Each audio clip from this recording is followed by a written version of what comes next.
Hello everyone, welcome back to Dakota's Political Circle, and today I wanted to make a video on how every single swing state is showing a Trump win as of right now, which is insane to see because I will show you in a minute that Trump is trailing in the popular vote, but he is massively gaining in the battleground stage, which is insane because this is exactly what kind of what happened in 2016 in a way. Trump is gaining in almost every single battleground state, but the most interesting thing is he's leading in every single battleground state, especially in this poll right here. This poll specifically is showing Trump leading in every single battleground state. Obviously, in the average, there's a couple states that are not showing it, but this most recent poll from actually, I believe it's from Trafalgar. Trafalgar is one of the most accurate pollsters you can get, and it has Trump leading every single battleground state, literally every single one, and all Trump needs to win is Pennsylvania and like a couple others. And if he's leading every single one, that is a massive disadvantage for Kamala Harris. So I just want to show you today what exactly that means, and show you how Kamala is actually downtrending right now based on her most recent polling. Honestly, it's probably specifically because of her not doing interviews and stuff like that and trying to back out of the debate. It's really showing that Kamala is not a strong leader, and a lot of people are against that. And I'll show you right here. So this is actually the poll I'm talking about specifically. This is a swing state poll. So it polled every single swing state there is as of right now, and Trump leads every single one of them. And this is Trafalgar. If you know Trafalgar, Trafalgar is a very, very, very it is a very, very, very accurate pollster that polled spot on in 2016. It did really well in 2020. So Trafalgar is a very good pollster. And right here, if you look right here, Trump leads in Arizona +1. Trump leads in Georgia by even, but he's still leading. He leads in Michigan even. He leads in Nevada +1, North Carolina +1, Pennsylvania +2, and Wisconsin +1. Which, if you look at the data in the past, Wisconsin could be accurate. Then you got Pennsylvania there that could also be possibly accurate. You got Michigan, which is very interesting to see. Georgia is also very interesting here. But then you got Nevada +1. Trump always overperforms in polling. So every single one of these, if Trump's in the lead, Trump can overperform by massive amounts in these states. And to show you right here, Minnesota wasn't included. And this is Survey USA. Survey USA is a pretty good pollster. And they had a Harris +10 in Minnesota. And remember, that was when Walz was selected as their VP. And Minnesota is even dipping for Harris. And it massively dipped for Harris. It is literally a Harris +5, which is a massive disadvantage for Kamala Harris. Because Minnesota should be an easy win state as of right now for Kamala Harris, especially with Tim Walz on the ticket for her. But Minnesota is dropping dramatically because they really do not support Kamala Harris. Now, obviously, Minnesota is not in play just yet, but if they do keep dipping, it is very, very possible that Kamala Harris can lose Minnesota. Now, obviously, I would think the more likely state that she could lose is probably Virginia. I think that one actually could dip significantly. Minnesota, I'm really not sure, especially since she picked Walz. But it really depends how much Minnesota dislikes Harris than how much they like Walz.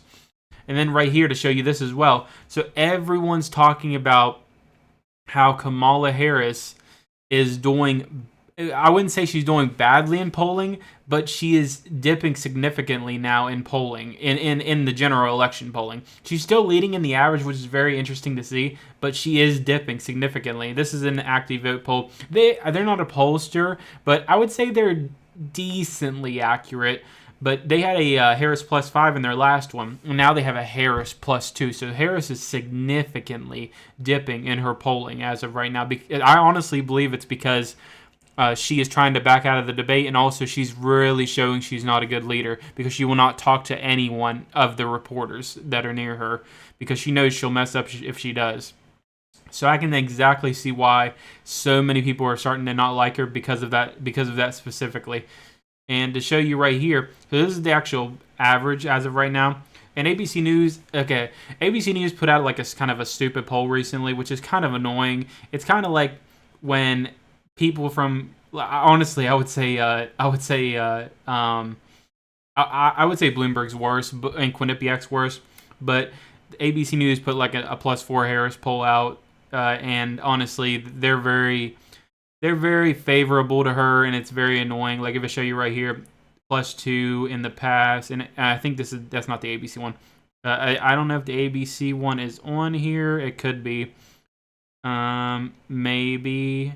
Yeah. So they only had that one, the Harris +4, but I would say the Wall Street Journal one and the Quinnipiac one and maybe the Rasmussen one are more accurate, I would say. But in the average, as of right now, she has a 1.8 advantage. She is dipping. You can see right here, she is starting to dip. So I do think soon she will start to see a massive dip in there. Obviously, this poll won't be included. ActiveVote is not a pollster, so it will not show up in this average. But she is up by 1.8, which is it's not a great advantage for her, and because even Hillary Clinton, she was up by 4 at this point. Biden was up by 7. If Harris is only up by 1.8, that's a massive disadvantage for her. She can easily lose this election in many scenarios. And to show you right here, this is actually the Electoral College no toss-up map. I wanted to show you this. Now, obviously, it is showing a Harris win, but I'll show you exactly why. Look at Pennsylvania as of right here. You see a Harris 0.5. The Trafalgar poll did get included. People call it an R pollster, but you got to understand Trafalgar is a great pollster, and I'm not sure if a lot of people understand that. Like, I think it might show it here if I actually show you it real quick. If I go to Clinton here, it might show it up if there's a most recent one. Okay, let me see if it shows it down here. I'm not sure if it'll show Trafalgar or not. If it does, I will definitely include it for you guys just to show you how accurate Trafalgar really is. Even though people call it an R pollster, I would say that's very inaccurate because Trafalgar is a very accurate pollster in my opinion. Like I don't see it on that one. I will look at Biden's just to see if that'll show up as well. But I don't remember if they were very accurate with Biden. I think they were, but I can't remember exactly. I'll look just in case. I'm not sure if they included it or not. I don't think they have Trafalgar on here. No, I don't see Trafalgar. So I can't really show you like a comparison on why Trafalgar is so good at what they do. But yeah, she is technically leading in Pennsylvania, but by a 0.5 margin, and Trump's gaining up to her. The only reason she's gaining is because of this stupid Bloomberg poll. Bloomberg is a very dumb pollster, and it's just so inaccurate. And honestly, Bloomberg / Morning Consultant just sucks.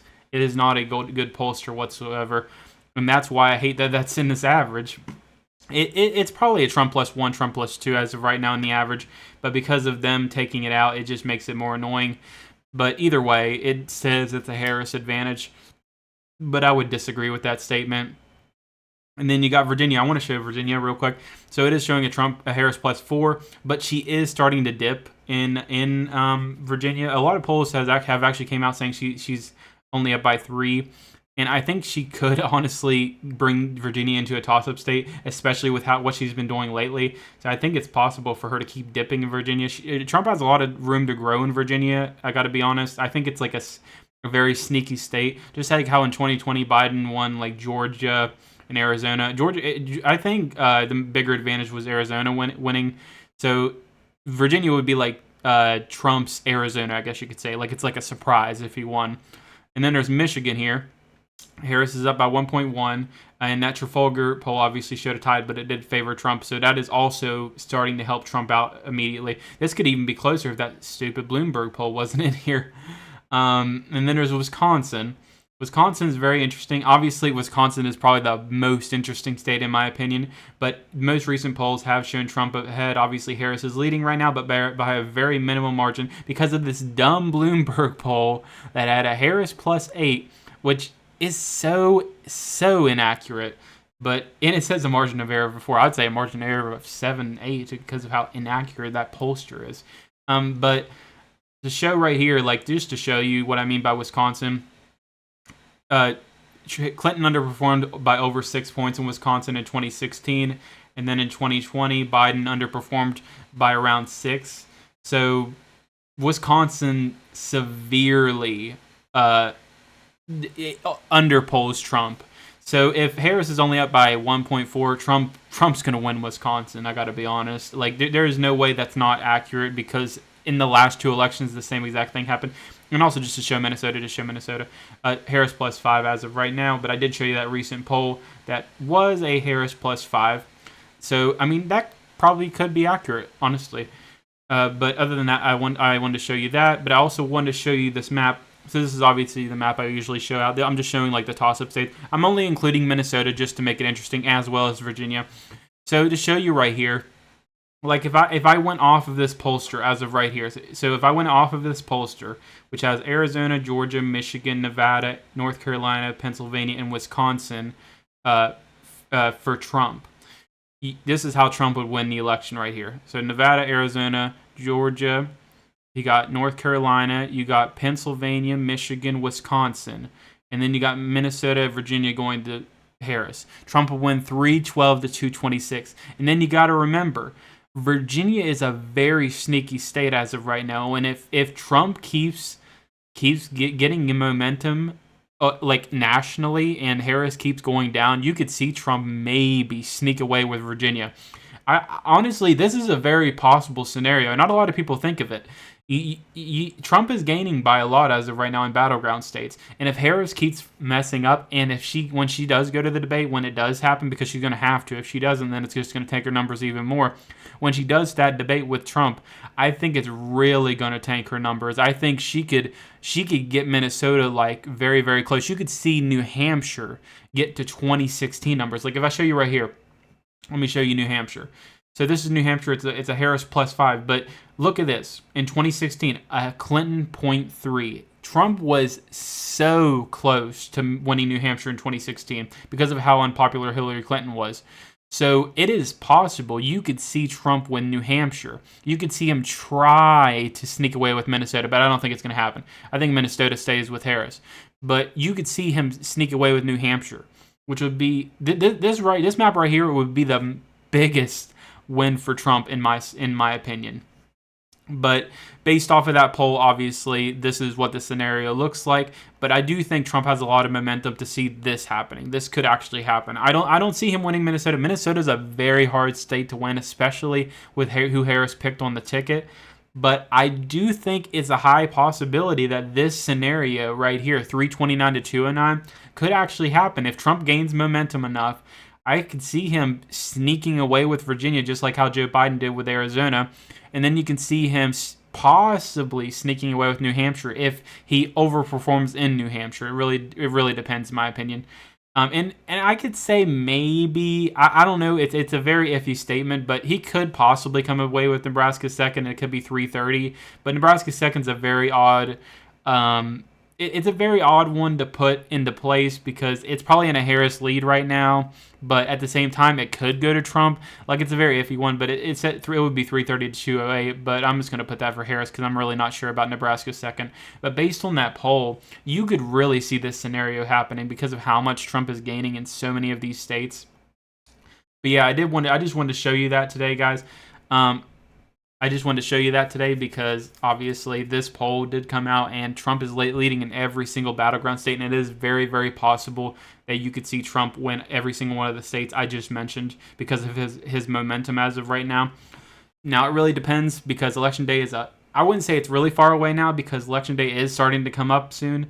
It's not a month away or anything, but it is getting close, and early voting is going to be starting very, very soon. I believe one of the battleground states, I think it's North Carolina, starts in 30 days or so. But other than that, you should definitely get out to vote no matter what. No matter what, get out to vote because we really need Trump back into office. So if you are in a battleground state or if you're in just a normal state, you should get out to vote for Trump, especially if you're in a battleground state. No matter what, if you're in Virginia, if you're in North Carolina, Georgia, Arizona, Nevada, Wisconsin, Michigan, Pennsylvania, even New Hampshire, you should get out to vote no matter what and vote for Donald Trump because he is exactly what we need to get back into what we used to have, like in 2016, 2017, even 2018. Like, it was just a great time to be alive because of the low prices, the low gas prices, and everything in between. But to not let me ramble on too long, I don't want to make this video too long. I hope you guys enjoyed. Thank you guys so much for watching. I'm not sure when my next video will be out. This video is a little bit late because I've been busy, but I do hope you enjoy it. I also want to thank you guys for subscribing. I'm getting very, very close to 500 subscribers, and I'll definitely make a video on that when it does end up happening. But other than that, I have been loving reading your guys' comments and everything in between. But when my next video does come out, I will definitely be posting it. And anyway, guys, hope you guys enjoyed. Thank you so much for watching, and I'll see you guys in the next one. Bye, guys.